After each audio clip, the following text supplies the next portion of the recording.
que es radiólogo del Hospital Trueta, de la sección de radiología torácica. Nos va a hablar hoy de las masas mediastínicas. Recordad que podéis hacer, como siempre, vuestras preguntas en el chat y las leeremos al final de la charla. Podéis poner vuestros comentarios también ahí. En principio la charla empezará ahora mismo y acabaremos a las 8:45 y habrá un turno de preguntas hasta las 9. Así que sin más, Sergi, cuando quieras. Vale, gracias, Mercedes. Buenos días a todos, ¿qué tal? Pues hoy, viernes, ya para terminar la semana, pues qué mejor que hablar del mediastino. Mediastino que todo el mundo conoce, que todo el mundo ha estudiado en la carrera, ha estudiado en la residencia, y es un poco un repaso, una revisión muy ilustrativa de las lesiones tumorales mediastínicas más frecuentes, más típicas, ¿de acuerdo? Centrándonos sobre todo en el TAC, aunque haya algún ejemplo de resonancia y de algunas imágenes de P, pero sobre todo en el TAC, porque ya sabemos, todos ya sabemos que el TAC es la prueba de elección para acabar de estudiar estas lesiones. Tampoco creo que vaya a decir nada que la gente no sepa o que no haya estudiado o que no le suene, lo que pasa es que sí que será un recordatorio, ¿no?, de características típicas de lesiones para poder llegar a hacer un diagnóstico lo más preciso que se pueda, sabiendo que muchas al final van a acabar con una biopsia para ver el estudio histológico y confirmar, ¿de acuerdo? Pero sí de acabar de ayudar a identificar un poco y tener algunas características más típicas para hacer el informe de este tipo de tumores que nos vamos a encontrar sobre todo como los más frecuentes, los timomas, los tumores neurogénicos o lesiones quísticas, ¿de acuerdo? Estos serán los más frecuentes. Y que si luego hablamos por edad, hablaríamos de las neoplasias tímicas, donde el timoma es el más frecuente, y los linfomas en gente adulta, y ya serían tumores neurogénicos o neoplasias de células germinales en edad pediátrica o adultos jóvenes también, ¿de acuerdo? Clásicamente lo que todo el mundo ya sabe y ha estudiado es la compartimentalización típica y clásica del mediastino, el anterior, medio y posterior, con sus límites bien definidos y con sus estructuras que contienen, con lo cual ayudan al diagnóstico diferencial, pero es verdad que como cualquier sistema de clasificación, pues siempre es algo imperfecto, a veces cuesta distinguir realmente si una lesión ocupa un espacio o ocupa otro, a veces ocupa más de uno. Luego aquí también se añadió teóricamente un cuarto compartimento que sería el superior, que iría desde la cuarta vértebra dorsal hasta el manubrio esternal, que sería un compartimento tampoco puramente anatómico. Y entonces, hace poco lo que se hizo es una remodelación de esta compartimentalización por un grupo de expertos a nivel internacional que se dedica a la patología del timo, y lo que hizo es ampliar sobre todo, bueno, cambiar los nombres, hablamos ya de compartimento prevascular, visceral y paravertebral, y ampliaba un poco el compartimento medio, sobre todo 1 centímetro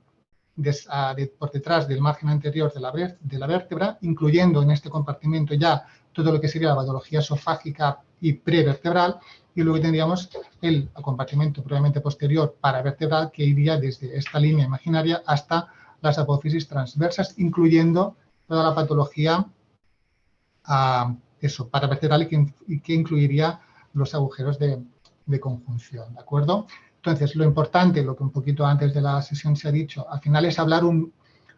hacernos entender y hablar un mismo idioma, en este caso sobre todo con cirugía torácica, ¿no? ¿De acuerdo? Que son los que generalmente más nos van a pedir este tipo de tags para ver lesiones tumorales, aunque sea el neumólogo o el internista o el clínico en general, ¿de acuerdo? Al final es hablar un mismo idioma, y lo que hace el TAC es identificar la lesión, intentar localizarla lo máximo precisamente que se pueda, y luego es caracterizar bien su componente intrínseco, sus densidades cálcicas, de partes blandas, quísticas, y luego sobre todo lo que hace su efecto a nivel de estructuras vecinas. En el mediastino hay, lo sabemos, muchas estructuras vasculares, la vía aérea, etcétera, y es un poco lo que condiciona con esto, si es una lesión más expansiva, si es una lesión más infiltrativa, si está más adherido. Y esto me gustó mucho en febrero, que hubo una sesión del doctor García Figueiras de Galicia, que hablaba de esta imperfección que tenemos los radiólogos, ¿no? Que a veces somos incapaces, a día de hoy, de llegar a poder distinguir realmente cuando una lesión está más infiltrada o si es una estructura está más infiltrada o invadida o está simplemente adherida. Entonces sí que pongo luego algunos ejemplos, con algunas secuencias de reso que nos pueden ayudar, pero a veces es verdad que nos quedamos un poquito cortos, más de lo que nos gustaría, ¿de acuerdo? Aquí un ejemplo de lo claro y evidente que es que el TAC es la prueba de elección para estudiar las masas medias clínicas. Aquí tenemos esta placa simple donde cualquier radiólogo y no radiólogo ve que hay una lesión expansiva a nivel del ángulo cardiofrénico derecho y que esto pues pueden ser un amplio espectro de entidades, desde una hernia diafragmática o hasta un tumor fibroso pleural solitario, un quiste pleuropericárdico, que es realmente lo que era, o un timolipoma. O sea, está más que claro y todo el mundo lo sabe que el TAC es la prueba de elección para llegar a un diagnóstico lo más preciso que se pueda. De patología mediastínica podríamos hablar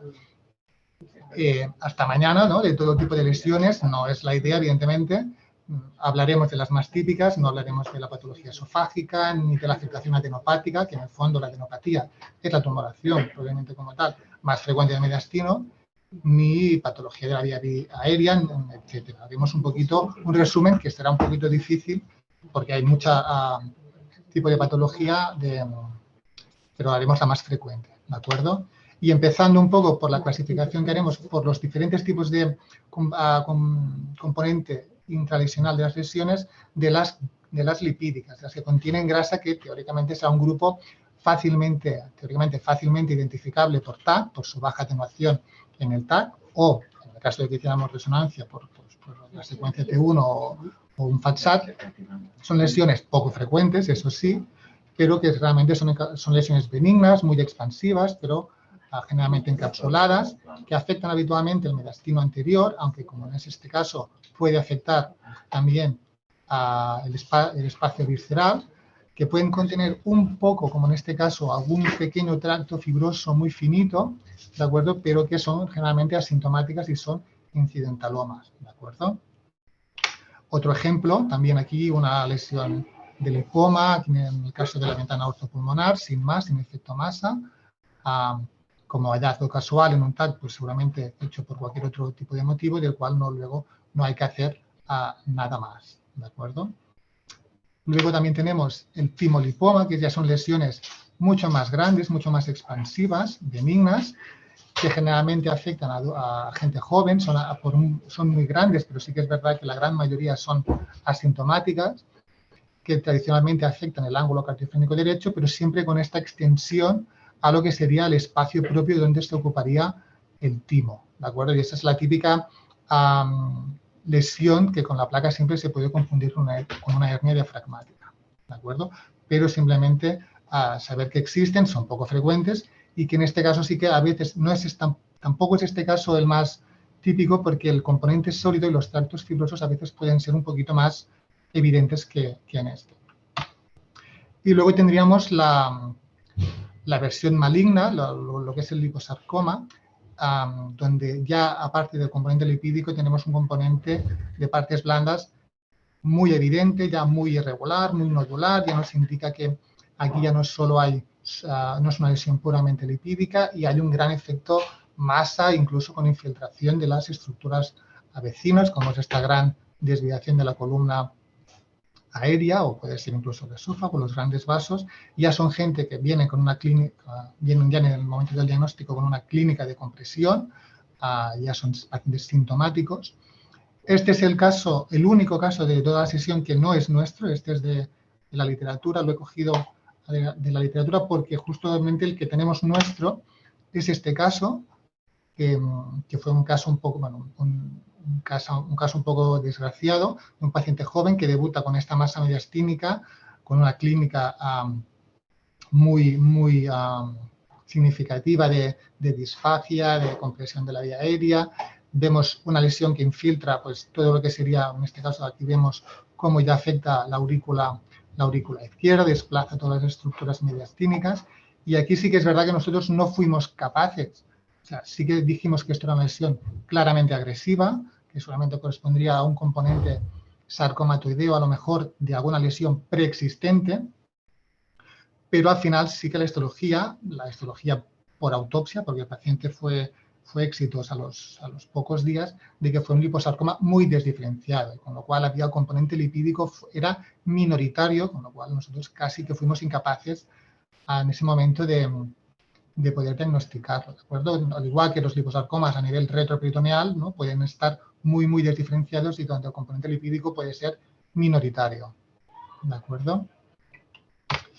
Luego, hablando ya de las lesiones mediastínicas quísticas o puramente quísticas, pues también teóricamente tendrían que ser lesiones fácilmente identificables por su densidad líquido en el TAC, o si hacemos eso, pues ya lo sabemos, con hiperintensas en T2, son lesiones encapsuladas, benignas, generalmente uniloculadas, que no generan ningún tipo de duda a nivel que sean sospechosas o infiltrativas, son muy expansivas, sin efecto masa, pero de las cuales el primero que hay que destacar por su frecuencia son los quistes pleuropericárdicos, que habitualmente afectan también el ángulo cardiofrénico derecho, pero pueden afectar a cualquier región que esté adyacente al pericardio, ¿de acuerdo? Como es, por ejemplo, este caso no es tampoco lo más típico, pero es un gran quiste pleuropericárdico del ángulo cardiofrénico izquierdo, con este claro borramiento de todo lo que es la silueta cardíaca izquierda. Este es un caso conocido que tenemos de hace tiempo. Y luego tenemos los quistes broncogénicos y los quistes de duplicación, que radiológicamente son indistinguibles, la verdad, son lesiones quísticas que en el caso de los broncogénicos se sitúan sobre todo alrededor de la vía aérea y de la columna y de la carina. No es el caso, también es un caso atípico, porque esto ya sería una lesión muy prevascular, pero se confirmó luego histológicamente, y luego los quistes de duplicación que al revés, estos se sitúan más alrededor de lo que es la columna esofágica, ¿de acuerdo? Son indistinguibles los dos por TAC, pero sí que es verdad que a veces estos tipos de lesiones quísticas no aparecen en el TAC no tan puramente quísticas, ya que pueden contener un componente mucinoso o hemorrágico, sobre todo los de duplicación, porque pueden contener tejido ectópico gástrico o pancreático y puede haber una transformación hemorrágica que hace que en el TAC sean un poquito más hiperdensas de lo esperable, incluso pueden sobreinfectarse, se pueden complicar, puede haber un poco de fístula o bien con la columna esofágica o en este caso con la columna aérea, y es importante saber que pueden existir este tipo de complicaciones porque pueden ir creciendo con los TACs de control, ¿de acuerdo? En cuanto a más lesiones quísticas tenemos los quistes tímicos, sobre todo que la mayoría son incidentalomas, como los quistes tímicos congénitos, de los cuales pues, son lesiones pequeñas, sin ningún tipo de clínica y que se encuentran en TACs pues, hechos por cualquier otro tipo de motivo. Y luego tendríamos los congénitos, que ya es un contexto un poquito más específico, un contexto pues, de enfermedades sistémicas, con quimio, con radioterapia por el medio, algún tipo de cirugía o traumatismo, y son lesiones pues, más quísticas, pero más abigarradas, generalmente más grandes, con septos, con tractos fibrosos entre medio, pero insisto que ya es un contexto que hay que conocer un poquito más específico. Y luego, mucho menos frecuente, tenemos los linfangiomas quísticos, que generalmente afectan a la infancia o adultos jóvenes, que es verdad que afectan más a la porción más superior del mediastino, incluso con extensión a la región axilar e incluso laterocervical. Tampoco es este caso, por eso me gusta poner también casos un poco que se salen de lo típico, porque no es siempre, la compartimentalización no es siempre ayuda, y en este caso, pues como esta pequeña lesión paraórtica, que en la placa de tórax, no sé si se llega a ver en la foto, ya se intuía aquí esta lesión expansiva, que al final pues esto fue un linfangioma quístico en una paciente que no era pediátrica, ya se ve en el momento del diagnóstico, ¿de acuerdo? Y por último, pues al igual que la tuberculosis y el linfoma, que siempre se ponen en cualquier diagnóstico diferencial, pues dentro de las lesiones quísticas mediastínicas siempre aparece el absceso mediastínico o los pseudoquistes pancreáticos en la cola, no por su frecuencia, pero sí que están siempre en la lista. Aquí tenemos unos casos, en este caso el primero del absceso mediastínico, en contextos ya muy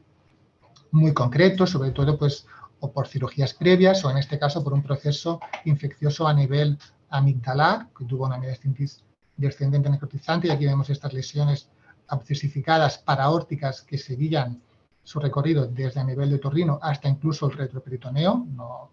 no he puesto más imágenes, pero era un paciente joven que llegó hasta el retroperitoneo, era un paciente grave. Y luego los pseudoquistes pancreáticos, aquí es un caso, la verdad, muy bonito,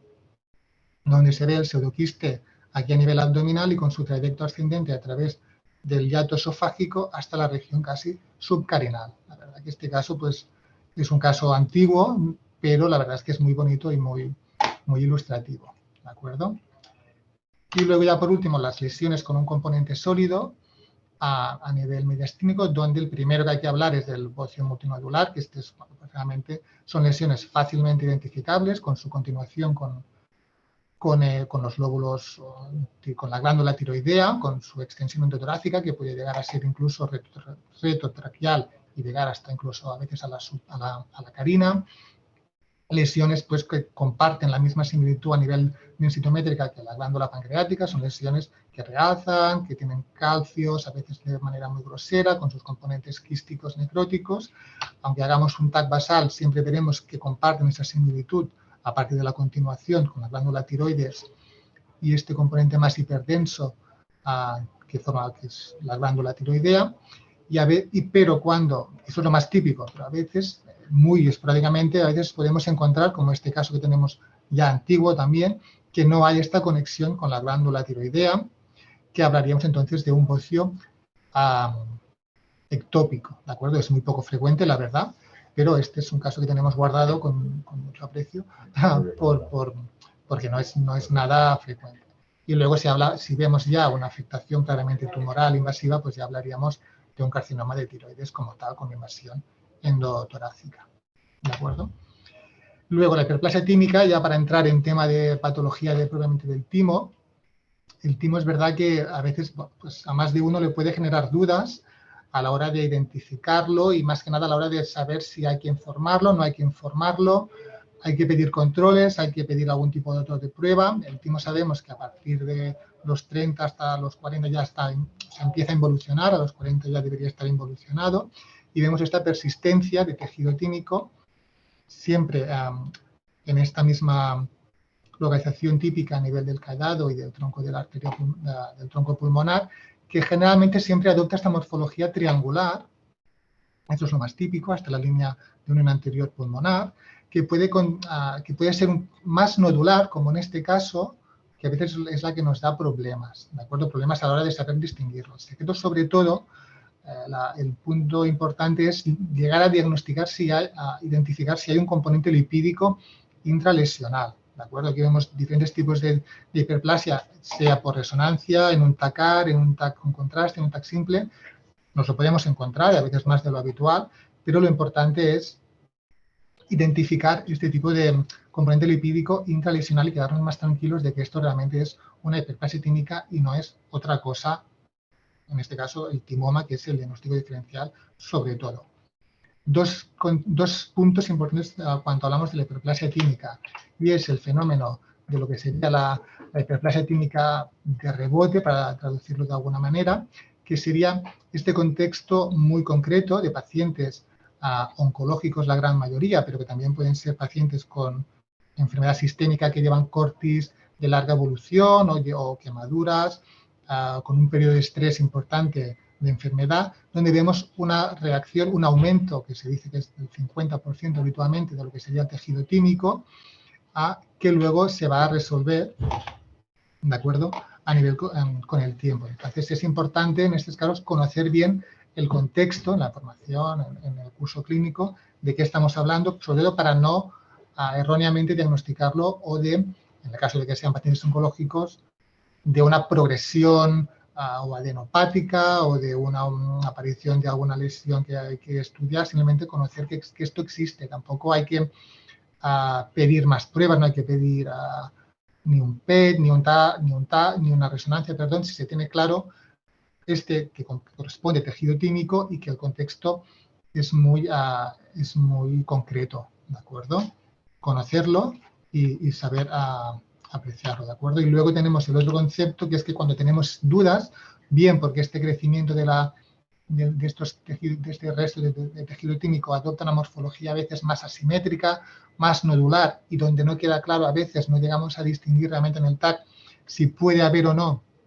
un componente lipídico, es, en este caso, hablar, o sea, pasarlo a la resonancia, hacer unas secuencias T1 dual o el Dixon que hacemos ahora, que también incluye el T1 fase y fuera fase, y aquí en este caso pues nos ayuda a saber que las hiperplasias tímicas con las secuencias fuera fase tenemos esta clara caída de señal del tejido que nos indica que hay un componente lipídico intralesional y con lo cual nos quedaríamos tranquilos para orientar la lesión como una hiperplasia tímica sin más, o cuando vemos que no hay esta clara caída de señal, con lo cual traduce que no hay un componente lipídico, ya hablaríamos de un timoma como diagnóstico, ¿de acuerdo? Esto es un caso antiguo, luego aquí tenemos otros ejemplos más actuales, tan actuales que este último es de ayer prácticamente, ¿no? El de ayer, donde vemos esta lesión de nueva aparición, bueno, de nueva aparición en un primer tag sin tags previos, que no podríamos comparar, que aquí quedaba una morfología que a veces pues, un poquito nodular, parecía que podía haber algún componente micro de grasa, no quedaba nada claro, entonces, bueno, hacemos el T1 dual y vemos que claramente en el fuera fase aquí no hay una carga de señal, con lo cual eso probablemente sea un timoma incipiente. Y aquí en este caso, esto era un paciente de unos 50 y pico, casi 60 años, con lo cual también sería un poquito más raro que fuera una hiperplasia, y en este caso es un paciente joven, que no llegaba a los 30 años, que se hace TACS por unos neumotórax que tiene de repetición, en el cual vemos esta lesión un poquito abigarrada, pero que no deja de tener una morfología un poco pseudotriangular, con un componente lipídico intralesional, con lo cual esto sí que seguramente será una hiperplasia tímica. No tenemos el T1 dual aún para poderlo enseñar, pero esto seguramente sí que va a acabar siendo una hiperplasia tímica, ¿de acuerdo? Por muy abigarrada y por muy grande que sea la lesión, como veis en el TAC, ¿de acuerdo? Y luego ya hablando del timoma, que es la primera tumoración epitelial del timo y es la primera tumoración a nivel de mediastino anterior o prevascular, generalmente afecta a gente de mediana edad. Saber que muchos van a tener una clínica acompañante de dolor o disnea o disfagia, pero hay un porcentaje, que tampoco es tan pequeño, de pacientes asintomáticos, ¿de acuerdo? Son lesiones expansivas, bastante heterogéneas, que pueden contener, o sea, tienen un gran componente de partes blandas, pero que se acompañan de, sobre todo de calcio, tanto sea más periférico o intralesional, y cambios degenerativos quísticos, ¿de acuerdo? Aquí vemos un ejemplo que claramente en la placa se van a intuir como esto, ensanchamientos del mediastino, se hará el TAC para acabar de confirmar la lesión, ubicarla y lo que he dicho, intentar caracterizarla y luego sobre todo hacer el TAC para el estadiaje, ¿de acuerdo? Que es lo que interesa sobre todo a los cirujanos torácicos. Entonces sí que el grupo este que he hablado internacional de patología tímica ha propuesto este tipo de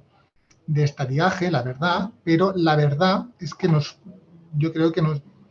nosotros utilizamos realmente el que todo el mundo, yo creo que en algún momento ha utilizado y el que clásicamente se utiliza, que es el Masaoka, que yo creo que es un poquito más ágil que este, porque este sí que mezcla un poco las estructuras, diferencia las estructuras vasculares. Yo creo que este es un poquito más, no simple, porque no hay nada simple en este mundo, pero es un poquito más ágil a la hora de hacerlo, ¿de acuerdo? Y aquí algunos ejemplos para ver ahora el estadiaje, para entrar en detalle. Vemos una lesión aquí mediastínica, claramente, con su calcio y con su contacto con la aorta, pero lo que vemos claramente es estas nodulaciones pleurales, porque en cualquier tipo de tumoración mediastínica anterior siempre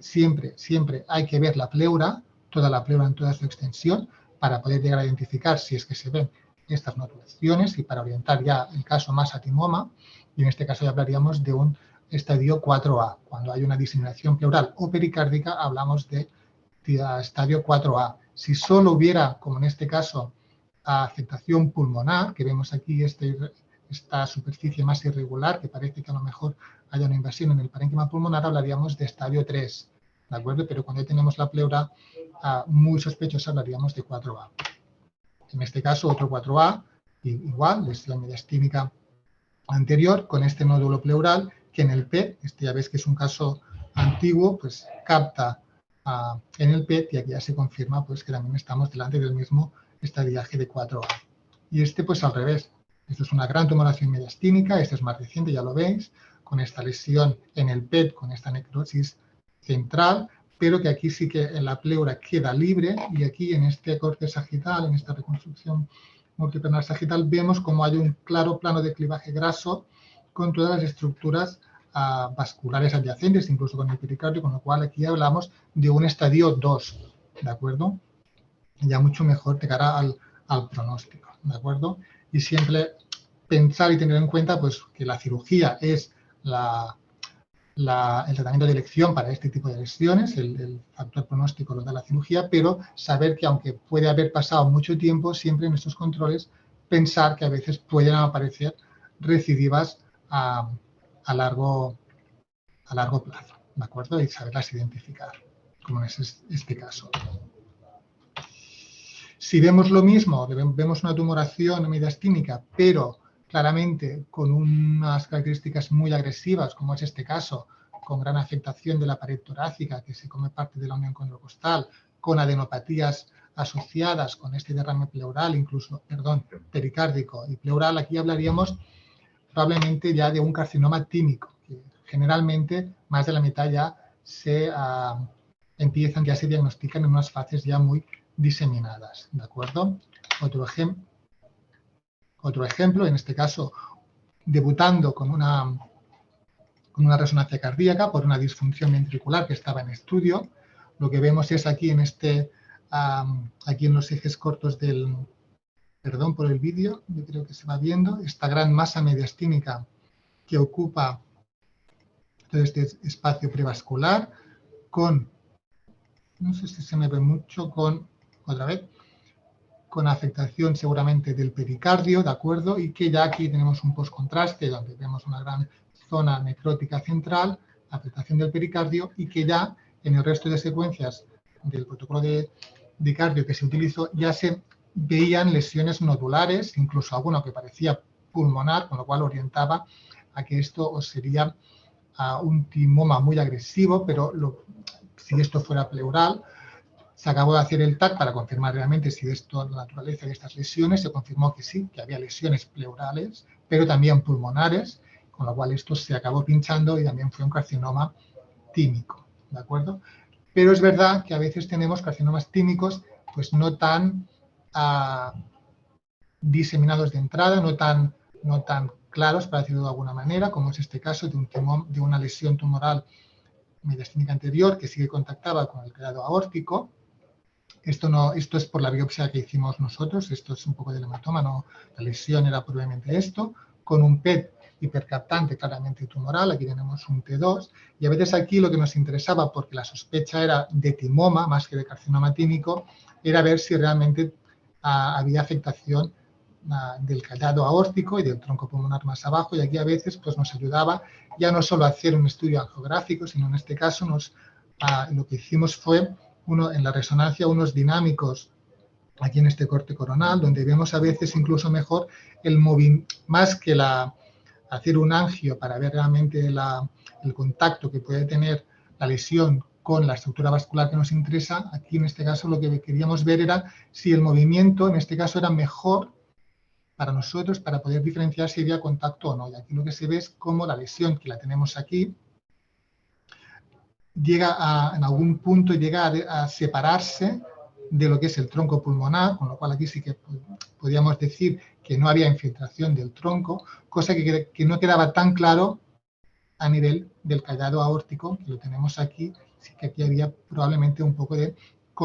adhesión, de infiltración con el callado aórtico. Un poco lo que he dicho antes, que a veces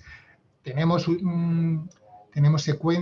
la resonancia, tenemos estudios angiográficos que nos pueden ayudar, pero lo que he dicho antes de esta imperfección que a veces pues ya nos gustaría no tenerla para poder llegar a diagnosticar bien si realmente infiltra o no estructuras vecinas, ¿de acuerdo? Esto al final se pinchó también y resultó ser un carcinoma tímico. Insisto que no era la sospecha inicial, ¿de acuerdo? Y luego el otro gran grupo de lesiones mediastínicas prevasculares serían los linfomas, la gran mayoría serán linfomas Hodgkin, y luego en menor medida los linfomas no Hodgkin, de los cuales siempre será el más frecuente el linfoma difuso de células B. Aquí tenemos dos casos de linfoma de Hodgkin que tenemos, son lesiones muy expansivas,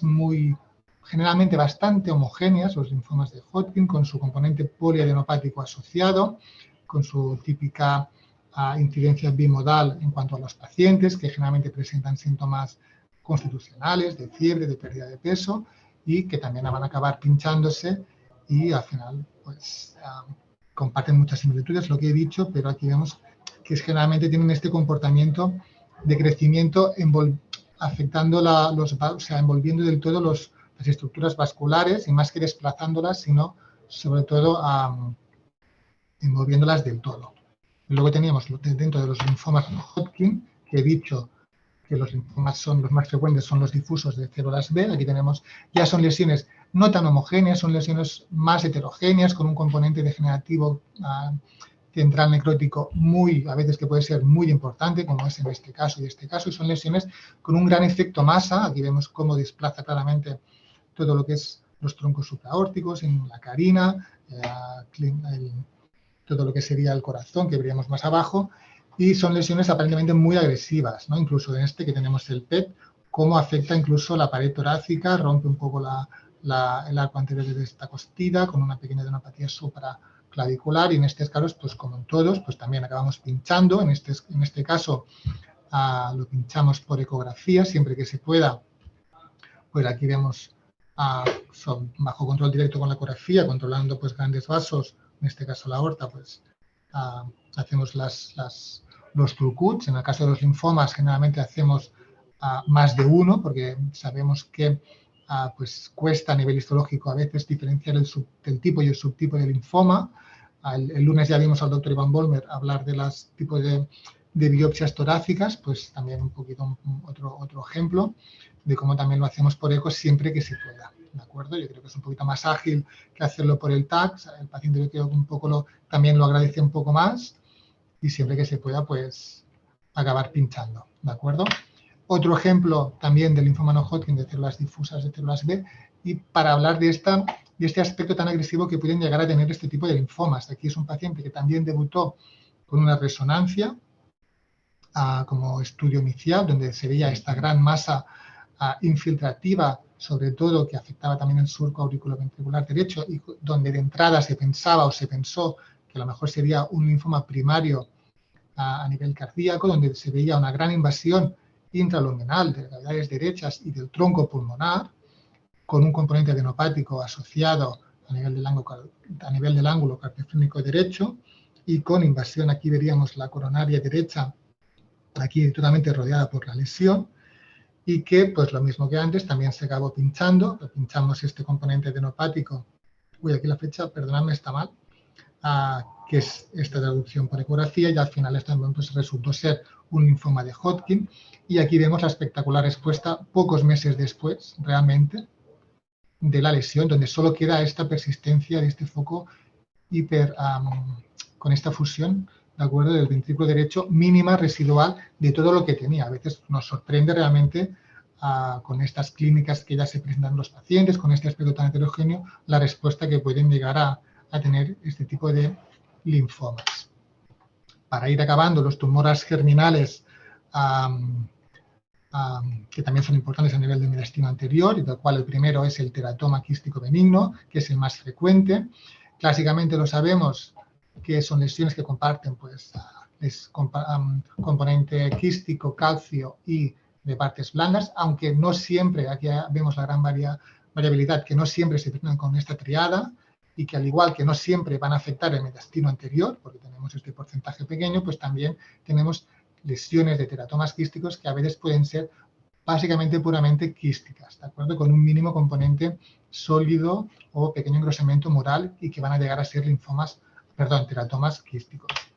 Y luego tendríamos los tumores, los seminomas, que ya son grandes lesiones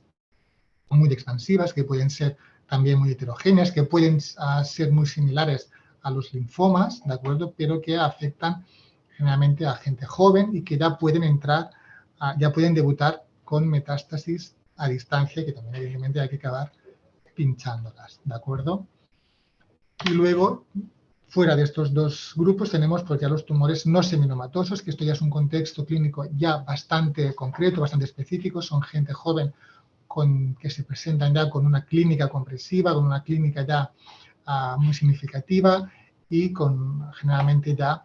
con unas lesiones ya muy diseminadas a nivel, pues en este caso pulmonar, o con afectación de estructuras vecinas infiltrándolas. Son casos a veces pues muy dramáticos, pero siempre nos ayudan también en este caso pues estos biomarcadores de la alfa-fetoproteína o la beta-HCG, que ya realmente son con unos valores muy altos, y aquí el diagnóstico preciso, pues la verdad es que se puede hacer ya bastante de forma fiable. ¿De acuerdo? Y por último tenemos los tumores neurogénicos, que la gran mayoría van a ser tumores benignos y que afectan sobre todo, siendo la primera causa, las lesiones del mediastino posterior o paravertebral, donde dentro de este grupo, pues lo más frecuente, y dentro de los grupos de los tumores de nervios periféricos, tenemos el schwannoma como lesión principal, ¿de acuerdo? Lesiones que pueden ser generalmente homogéneas, aunque a veces pueden tener un componente quístico intralesional bastante significativo, que se pueden extender o a lo largo del espacio intercostal o muy frecuentemente al lado en la región paravertebral, incluso y también en las zonas de mediastino ya de regiones más de mediastino superior, ¿de acuerdo? Como es este caso. Después tendríamos los tumores ganglionares simpáticos, que ya no son tan frecuentes, donde los neuroblastomas y los ganglioneuromas serían los principales. El primero, sobre todo, afectando a gente joven, en la infancia o a niños ya, que serían lesiones ya muy heterogéneas, muy agresivas, como es este caso por resonancia, y los ganglioneuromas, donde vemos estas lesiones no pequeñas, son lesiones que generalmente lo típico es que afecten a regiones superiores del mediastino y que afecten en la región paravertebral, englobando entre 3 y 5 vértebras dorsales, ¿de acuerdo? Como es en este caso. Y por último tenemos a los paragangliomas, que saber que la afectación torácica es la más frecuente cuando son lesiones extraadrenales, que se clasifican en si son funcionales o no, y que lo característico son lesiones que con el contraste tienen un realce muy significativo. ¿De acuerdo? Y aquí vemos en este caso, que incluso puede llegar a crecer, vemos que lleva tiempos de evolución, pero que va creciendo, y que lo característico, insisto, en que son lesiones donde el contraste, hacer un estudio con contraste es importante para ver el realce que presentan. Aquí tendríamos esa es una foto que nos prestaron nuestros compañeros los cirujanos torácicos, donde vemos aquí el quedado aórtico y aquí tenemos la lesión que aquí vemos en el TAC, que correspondería con esta lesión de aquí. Entonces, son mucho tipo de lesiones tumorales, muchas más que hay de las que no hemos hablado, como el adenoma de paratiroides, la mediastinitis fibrosante, la eritropoiesis extramedular, un montón de lesiones que, como he dicho, podríamos hablar hasta con 1, 2, 3 sesiones todavía. No es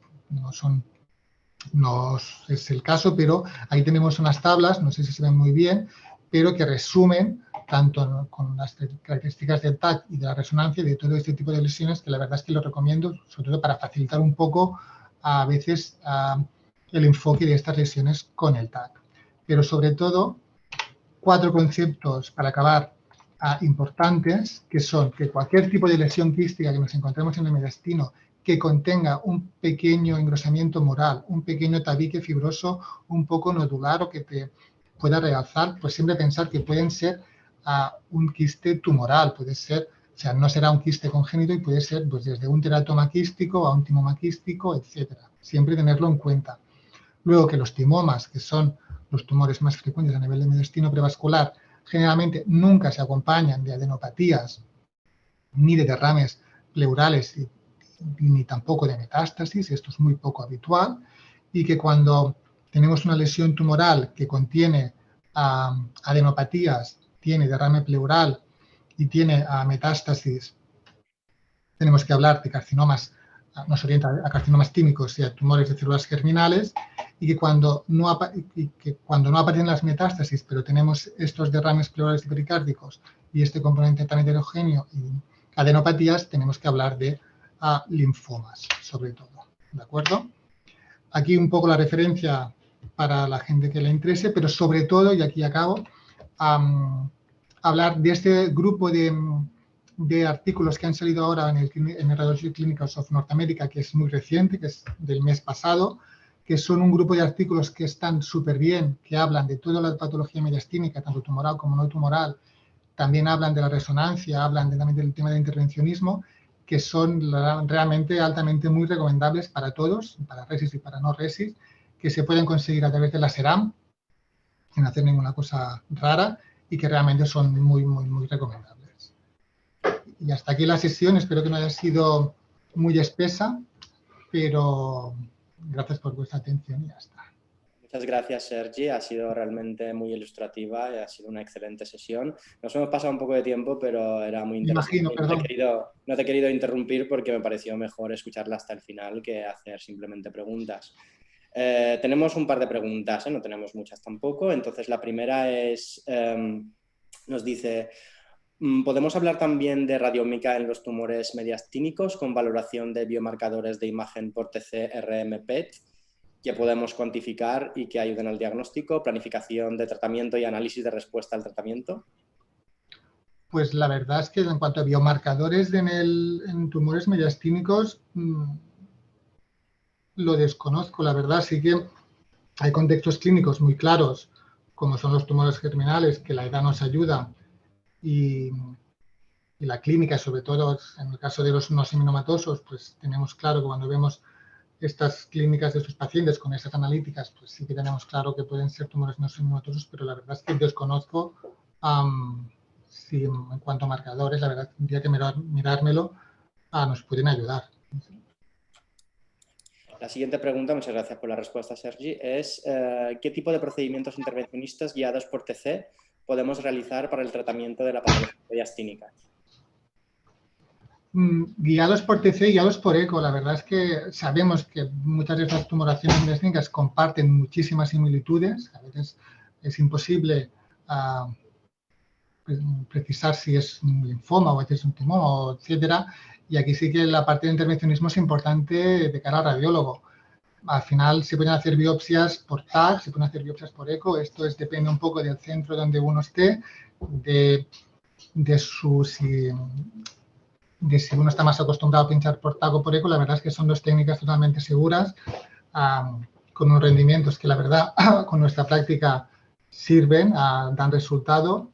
Y si uno está más acostumbrado a pinchar por TAC, pues con todo lo que eso significa, pues se pincha por TAC. Y si está más acostumbrado por ECO, sí que es verdad que la ECO a veces puede permitir hacer unos trucos un poquito más grandes, con las agujas automáticas un poquito más gruesas, que esto de cara a los linfomas sobre todo ayuda, porque son un poco más difícil de cara a nuestros compañeros de AP saber el subtipo que tiene el linfoma, pero sí, el intervencionismo forma parte del algoritmo de manejo de estas lesiones tumorales, porque sabemos que acabaremos pinchándolas, si no todas, casi todas. O bien lo que es la tumoración mediastínica como tal, o bien a lo mejor ese engrosamiento pleural, esa metástasis que se ve fuera, esa adenopatía asociada, pero en el contexto del estudio definitivo final para el diagnóstico. Gracias, Sergi. Y una pregunta más. ¿Es útil la difusión por resonancia magnética en la valoración del seguimiento de los linfomas mediastínicos? ¿Cómo, perdón? Si es útil la difusión por RM en la valoración y seguimiento de los linfomas mediastínicos. ¿La difusión? Sí. La verdad es que no. La difusión alguna vez la hemos utilizado en algunas resonancias que hemos hecho para ver que realmente sí que se dice que, como cualquier otro tipo en otro tipo de parte del cuerpo, la difusión sí que nos ayuda a saber si cuando hay restricción puede caracterizar mejor si es una lesión maligna. Lo que pasa es que en el linfoma sí que sé que el PET, además los compañeros de nuclear sí que nos ayudan a hacer el estadiaje y los controles post quimioterapia. En cuanto a la red, si hace la difu en los linfomas, la verdad es que tampoco estoy metido en el grupo de linfomas, desconozco que se haga. Sé que el PET sí, pero en cuanto a la difu para los linfomas, no sé si se hace tan frecuente como se pregunta, creo. Gracias, Sergi. Y una última pregunta. Nos preguntan, en un resumen rápido, ¿cuándo recomendarías pedir resonancia magnética para completar el estudio o en lugar del TC? ¿De entrada o no? De entrada, generalmente, o sea, de entrada el TAC la prueba de elección es el TAC. De entrada es hacer el TAC, un TAC con contraste o un angio, pero la RESO yo creo que es un plus que tenemos en el caso de que tengamos dudas, sobre todo por lo que he dicho, cuando a veces no vemos bien si hay una infiltración de la aorta o de la pulmonar, etcétera, y nos puede ayudar. Hacemos o bien un estudio angiográfico o hacemos unos dinámicos que a veces con las secuencias que hacemos también de cardio nos pueden ayudar más el movimiento, el comportamiento que tiene esta lesión en movimiento, más que en un estudio estático, pero la verdad es que de entrada hay que hacer el TAC. Luego nos puede dar también en las lesiones quísticas que he dicho, estas lesiones quísticas complicadas, porque hay una sobreinfección o porque el aspecto no es del todo quístico en el TAC, pues nos puede ayudar a hacer un T2, un STIR y acabar de ver realmente si esto es un quiste o el que. Pero de entrada se puede hacer y lo hacemos en algunos casos, o como con el T1 dual, sobre todo el Dixon en las hiperplasias tímicas, que pueden generar dudas con el timoma. Pero de entrada siempre hay que hacer el TAC, sí, sí. Vale, muchas gracias, Sergi. Pues son las 9 ya. Paso el turno de palabra a Salva para que nos haga un resumen. Sí, gracias, Nerses. Bueno, Sergi, muchas gracias por tu magistral presentación. Yo creo que todos nos ha aprendido muchas cosas. De lo que nos enseñaron de pequeños, que si las 4 Ts, si anterior, medio y posterior, nos has dicho, oye, es más práctico mirarse si tiene componente quístico, si tiene componente lipídico, si tiene componente sólido. Piensa que si es un niño, piensa en tumores neurogénicos, germinales, tumores quísticos. En un adulto piensa en lesiones del tiroides, lesiones del timo, sobre todo linfoma. Nos has dicho, sobre todo el TAC, pero oye, la eco es muy útil para biopsiar, el PET-TAC también y la RESO también para el quístico. Y al final nos has dicho varias perlas. Nos has dicho, cuidado con la hiperplasia del timo, no penséis que es una progresión. Y nos has dicho después, oye, si vemos afectación pleural, pericárdica y adenopatías, linfoma. O sea que muchas gracias, Sergi, por todo lo que has enseñado. Gracias, Sergi. Gracias a vosotros. Y perdón por el tiempo. El lunes tenemos al doctor Jaume Codina, que nos hablará de nuevos procedimientos intervencionistas en el día a día, en nuestros hospitales. Gracias a todos. Chao. Buenos días. Buenos días, adiós.